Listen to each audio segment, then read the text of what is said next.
Good evening, everyone, and welcome to the Lush Life. I'm your host, Marion Green. Come join us today with our special guest, Montclair artist Paul Weingarten.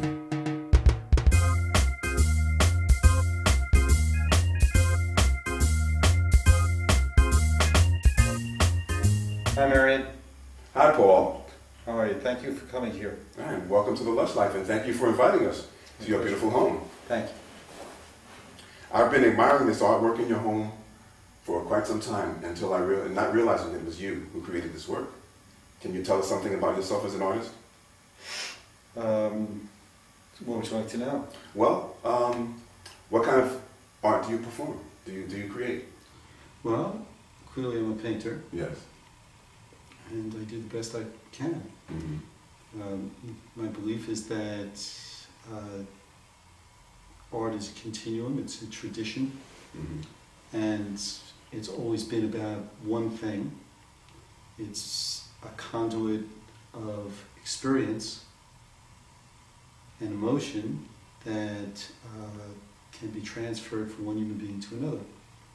And that's what I hope I'm doing. Wow, that's a very, I've never heard anyone put it that way before. That's very nice.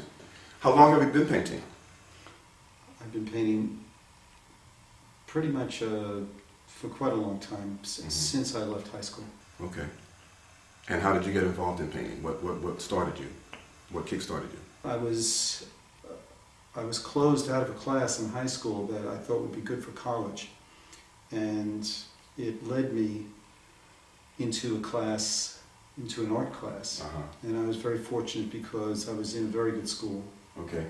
and the art class was run by a person who was a former student of George Gross, who was one of the major German expressionists. Okay. And he had a tremendous love of art history, a tremendous sense of where it lay throughout all the periods in art. Mm-hmm. And he taught a very unique class, which was a class that taught art history in high school. Art, it's a studio class. As well as art history. As well as art history. And so there was a sense of a hands-on as well as what was going on, Okay. and also aesthetic values. So you caught on to it immediately. Well, I did. He had certain pictures on the wall, and for me it was like a thunderbolt. It's like what people call an epiphany. Yeah. But on an emotional level, I identified with it immediately. Mm-hmm. So had you had any involvement with art at all, creating art at all prior to that?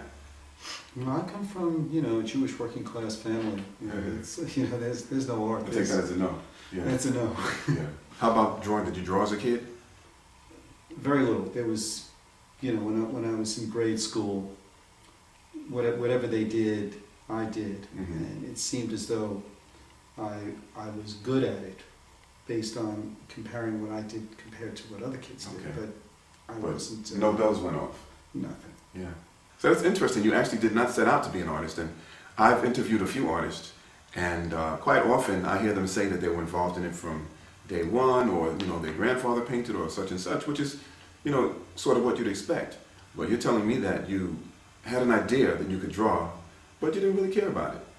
Well, it's not as unique as you think it is. Mm-hmm. Matisse had his law degree before he started painting, and he was when he showed the first time, he was in his 30s. Yeah.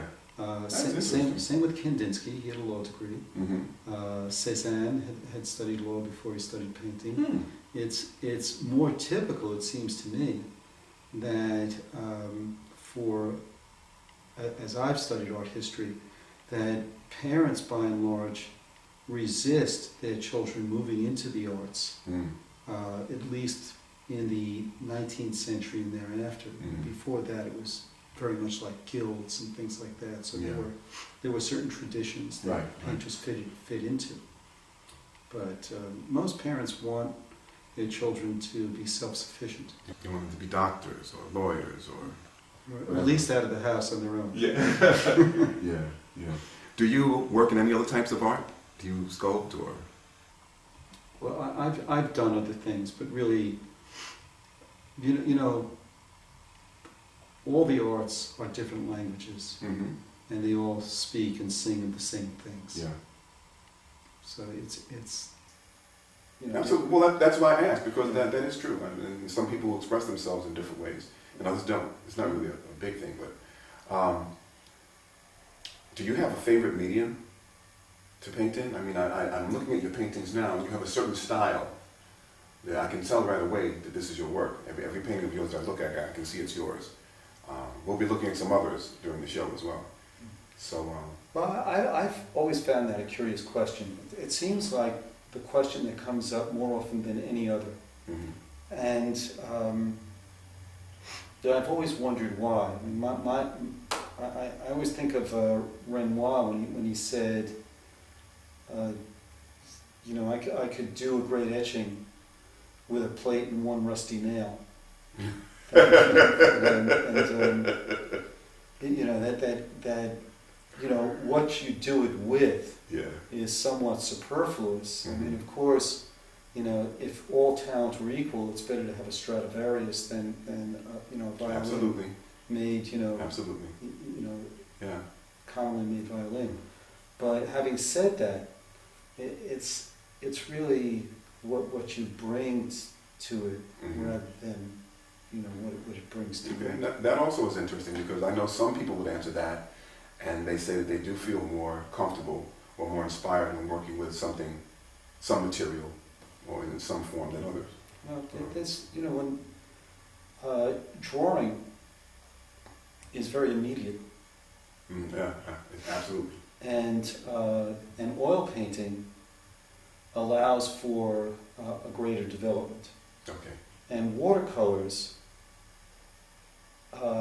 require a certain precision to the transparencies. You put it down, and you know, by and large, that's it. Mm-hmm. So there's a certain precision involved in that. So each medium brings to its own demands and its own advantages. Okay. All right. So can you describe the technique you use to create your paintings? I'm looking at one right now. The short answer is no. Okay. All right. It's I think that there's either a great deal of the process, in my opinion, is getting so involved and so immersed that one really becomes a medium, Mm-hmm. and the experience really flows through you onto the canvas. Okay. That's really ideal. It's kind of Mhm. like Zen, Mm-hmm. the Zen of painting. Yeah. But to reach that point, one has to have integrated a knowledge of paint, a knowledge of you know, a certain eye-hand coordination, Mhm. understanding of form, light, texture, you know, and various values and experiences, as well as the emotional disposition that you bring to any particular subject. Okay. Okay. Speaking on that, in that respect, can you give us a little more information about your education, your art education? My art education. Yes. Well, that's when I I mean, whatever it is, you know, whether it was school or, you know. when I hit that class, Mm-hmm. that was a revelation, and I was at that age where I was ready for you know, something, Mm-hmm. and that was it. So I caught fire, but I didn't really know it for a while. Okay. And when I went to college, I was pouring through art books, and you know, when I was home, I'd go to museums, and you know, it was things that the other kids weren't doing. Mhm. You know, but it was interesting to me, and I would always go back and visit this person. And it didn't really dawn on me for a couple of years that this is what I really wanted to do. Mm-hmm. What was the question? The question was about your education. You know, what was your art education? Well, so I mean, I did. I'm glad I remembered that. That was really